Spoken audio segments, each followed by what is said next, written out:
আল্লাহর ডাকে যদি আমি সাড়া না দিই আর আল্লাহর হুকুম মোতাবেক যদি না চলি আর আমি সেটার ওপরে যদি এখন থেকে আমি আল্লাহর কথাটাকে অমান্য করি, আমি ভাববো যে আমি আল্লাহকে আল্লাহ আকবার আল্লাহ আকবার আল্লাহ আকবার 5 ওয়াক্তের নামাজে বলছি বা সর্বসময় বলছি।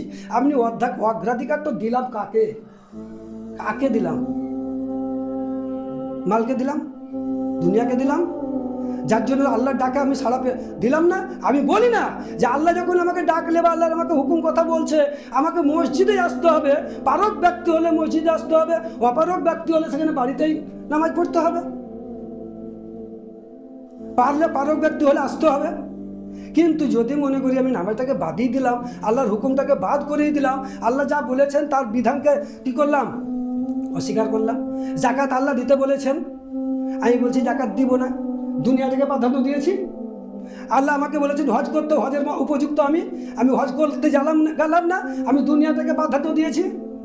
আল্লাহু আকবার বলছি, কিন্তু আল্লাহু আকবার যদি বলতাম তাহলে আমি জাকাতের জায়গাতে জাকাতও দিতাম, আমি হজের জায়গাতে হজও দিতাম, হজ করতাম, আবার কি করতাম ওসরের জায়গাতে ওসরও দিতাম, আবার ফেতরার জায়গাতে ফেতরাও দিতাম, আবার কোরবানির সময়তে কোরবানির উপযুক্ত হলে কোরবানিও দিতাম।